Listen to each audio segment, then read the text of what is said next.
name is Dan Wells. I write a little bit of everything. I am mostly known for horror and science fiction, but I have written fantasy, I've written historical, espionage, thriller, I've written middle grade and YA, I've written for movies and television, I've produced a stage play, I've kind of done everything. And the business side of writing, which is what we're going to talk about tonight, is a big thing for me and something I love to talk about. And so I'm very excited to be here. But before I launch into the spiel, this is my business manager, Dawn. Tell us about yourself. Hi, I'm Dawn Wells. Dan and I got married 22 years ago. 22 years ago. When we first met, I said, "Oh, what's your major?" He said, "English." I said, "Oh, what are you going to do with that?" He's like, "I'm going to be a fantasy author." I'm like, "Great. What are you going to do until that happens?" And so he said, "Oh, well, I'm going to be an editor for a magazine." I'm like, "Okay, good plan." So we got married like 6 months later, and then I'm still not a fantasy author. But I've supported him in his dream because like I read some of his writing like after our first date, and I was like, this guy's good. Okay, this is good. This is something I can get behind. So yeah, I got a degree in English teaching. I taught for a few years. I'm the mother of 6 children from the ages of 20 down to 6, and that keeps me very busy. And I also do the finances for our personal business, the writing excuses, finances, and the writing excuses retreat, which is separate. Yeah, and the writing excuses retreat. And I also manage a townhome that we just purchased and I rent out to college students. So I do the finances for a lot of things. All right. So I actually announced to my parents, and I must have been incredibly insufferable in doing so. When I was in 2nd grade, so what is that, 8 years old, I told my parents that I was going to be an author. And they had the same reaction Dawn did. That's great. What are you going to do until that pays off? And then, I wrote constantly. I wrote poetry. I wrote stories. I started and then never finished novels. I wrote a comic book. And then eventually, the American educational system, as much as I love it, is not designed for artists. And it kind of beat that dream out of me. And by the time I got to college, I had very different plans. I was an anthropology, archaeology major for my first year of college. And, I figured I was also a double major in editing because I thought if I want to work with words, that's the responsible adult version of working with words. And then I had a creative writing class from Dave. And he came in and he's very first thing out of his mouth as he walked into the classroom was, "You can make a living as an author," which no one in my life had ever told me. And that changed everything. And it's not an exaggeration to say that I have the career I have today because of Dave. And so Dave is wonderful, but you already know that because you're here. So hooray, Dave. So I want to ask, I assume that you're here because you love writing, right? Now, on the one hand, that's awesome because writing is really fun. On the other hand, you have hitched your wagon to the dumbest industry in the world. This is volatile. It is unpredictable. It is incredibly difficult to make work. Let me give you an example. 2 years ago, my brother, Rob Wells, I don't know if you've read any Robison Wells books. He's also an author, pretty successful. He, 2 years ago, was on the New York Times bestseller list for 3 weeks in a row. Like, I think he was #1. You know what else he was on at exactly the same time? Welfare. Today, 2 years later, he's essentially left writing behind altogether, and he has gone back and gotten a real job. And he's very happy. And I don't mean to present that story as a failure on his part by any means, just to let you know that the business side of this, actually making a living as an author, is tricky. It's very difficult. And so what you need to do is remember that nobody gets into publishing because they love money. They get into publishing because they love books, they love writing, they love words. And so let's hammer that point home just a little harder, okay? How many of you, show of hands, watched the Green Lantern movie in the theater? This is a few years ago, one of the first superhero movies. One hand out of 25 people, two hands. Sure. Pages. Should I feel bad? No, you shouldn't feel bad. Okay, good. First of all, you need to understand you were one of the only people who did. That was the biggest flop of the modern superhero era. It made less money than Halle Berry's Catwoman movie, which is derided as one of the worst movies ever made. It made virtually no money. It killed the DC movie making for several years. It almost killed Ryan Reynolds' career, and anything that can do that is impressive. Now, with that as a foundation, consider this. If every single person who went and bought an opening night ticket to that movie went and bought a copy of a Green Lantern comic book instead, it would be the best-selling comic book in the history of the world by several orders of magnitude. The differences in scale between printed publishing and every other form of media are unbelievable. It's completely off the charts. So, our audiences are small. Our profit margins are tiny. Our ability to make money doing what we love is honestly a lot better than I'm making it sound. The trick is that writing fiction is such a wider umbrella than a lot of writers realize. When I was introducing myself, I talked about all the other stuff that I have done, and I have done a lot of other stuff outside of noveling.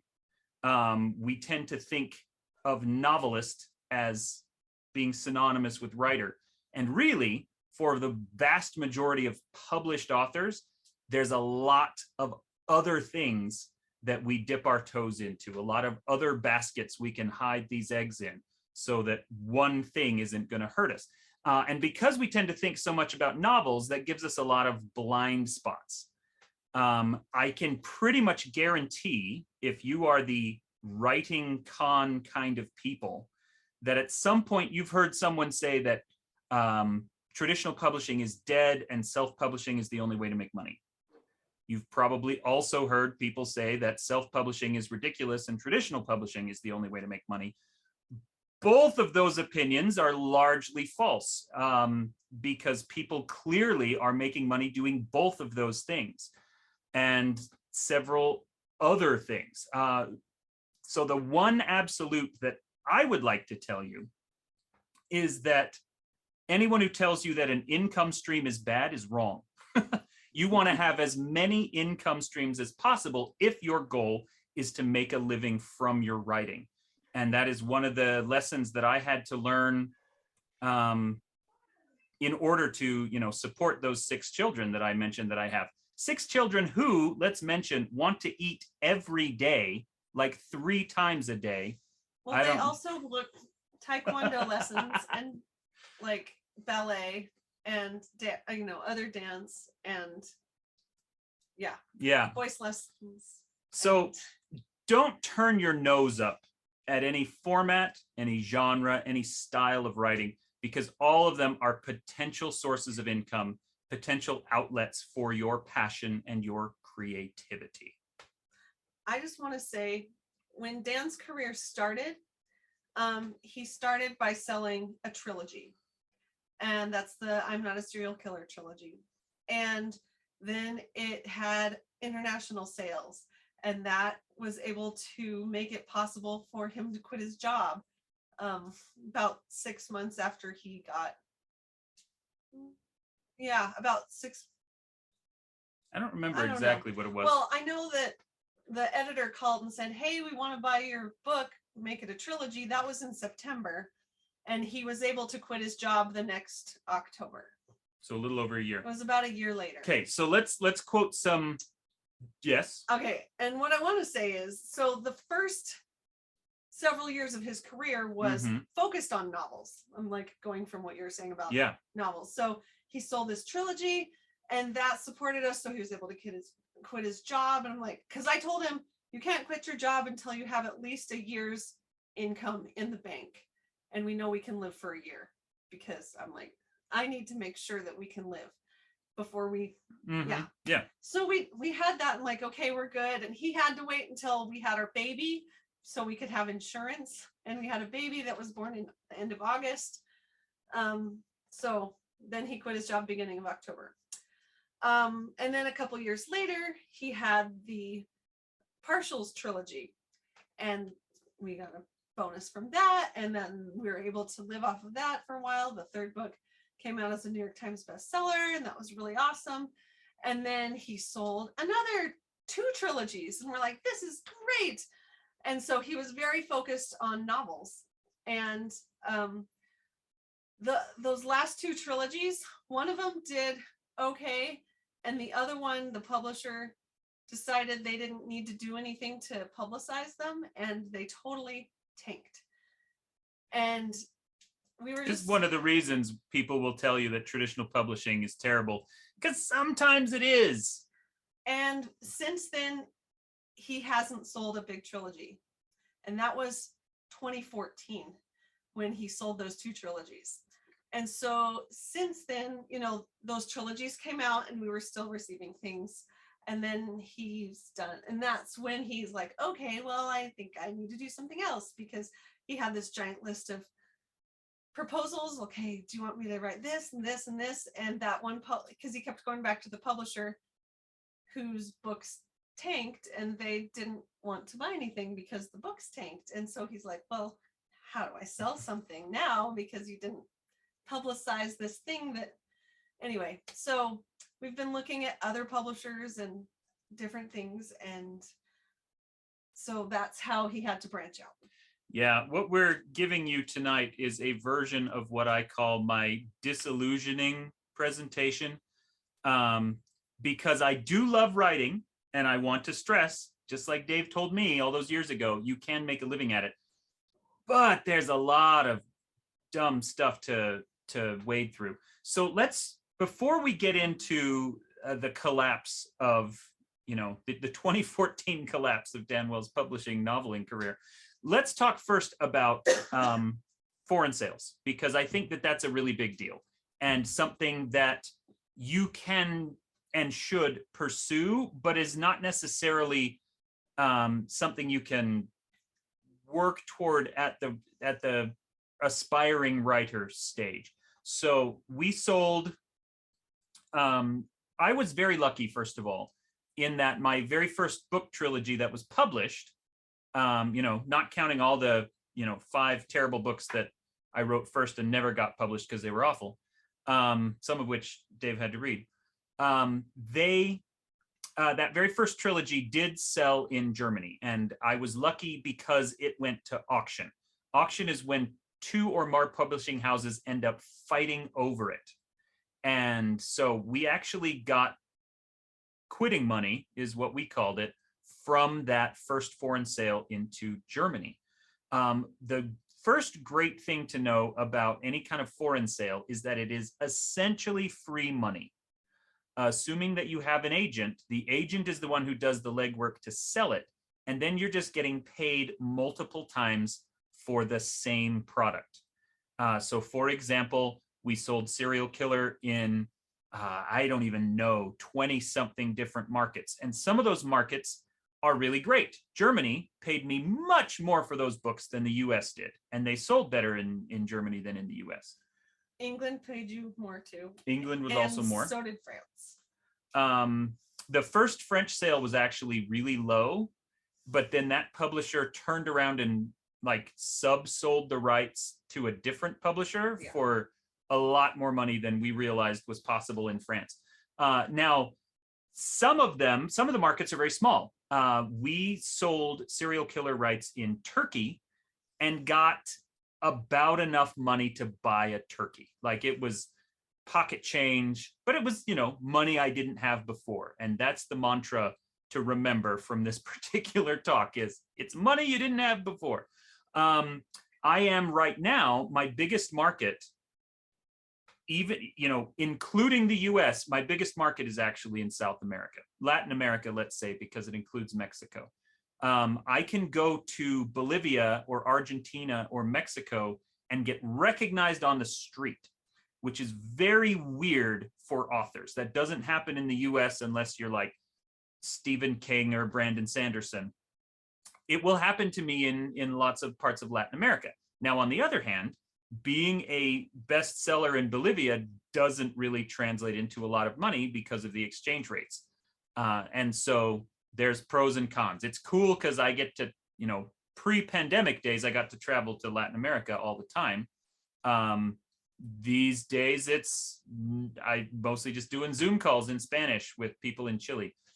I saw in the chat a question. They asked if it's published in English in other countries, or do you do the translations yourself? When you sell foreign rights, what you're selling is the opportunity for, not the opportunity, the rights for that publishing company to translate your words from English into their language. So they're in charge of translation. They're in charge of a new cover. They're in charge of promoting it in their own country in their own language. We just give them the right to use Dan's words to translate it into their language. So Dan doesn't do the Spanish translation. I didn't do the German translation. Those are the two languages we speak. Yeah. Yeah, someone asked if you get to approve translations. Not really. For the most part, like I said, 20-something countries and languages. I am very fluent in Spanish. That's the only one. And so, like, when Hungary did their translation, and it was a big hit in Hungary, I have no idea if it was a good translation, and I have no way of knowing because I don't speak Hungarian. But my philosophy is always to rely on the publisher to do a good job, which most of the time works. And it's also, my philosophy is also to look at sales. I don't track sales numbers, but I know that if the readers can find the book and the publishers are happy with the book, that it has been successful there. So my Hungarian translation, I assume they did a really good translation because it sold well and I got paid for it. It's possible that they changed everything about it and I don't know, but it sold well and I got paid for it. So that's kind of what's most important to me. There are occasionally instances where authors will take a more active hand in their translations. Victoria Schwab, for example, last year very famously pulled her book from Russia and paid them back the advance they had given her because in their translation, they changed the sexual orientation of one of the characters. And once a publisher, especially a foreign publisher, starts actively changing your words on purpose to subvert the meaning of the book, then that becomes a problem. Other than that, I have never really been concerned about the quality of the translation because it is in the publisher's best interest to do a good job. And if they don't do a good job, well, you already got paid that advance and they're the ones who are out the money. So that is a really common question. Do you control or approve the translations? And the answer, in my experience, has always been that it doesn't matter much. So, yeah, if it's something you are concerned about, though, I have found foreign translators to be incredibly easy to work with. My French translator emailed me all the time. We've just been going through some stuff with the Mongolian translator of Serial Killer, who is asking questions about idioms that they hadn't come across before and things like that. They're always very accommodating, and I'm sure that if it is a concern to you, that you could have a look at that and the ability to approve it or not approve it. But at the end of the day, what I want you to understand about foreign translations is that they're really useful, but they're also very much a traditional publishing thing. If you are self-pubbed and you want to get into foreign markets, that's an entirely different animal. You are going to have to do the translations yourself or commission your own translators. And I know authors who have done both of those things with self-pubbed works. If you're going to be putting in that effort, then you want to avoid the kind of lower sales markets. If you're writing fantasy, as an American, I would recommend that you kind of focus on France and Germany and Japan. Those are the three biggest international markets for American fantasy novels.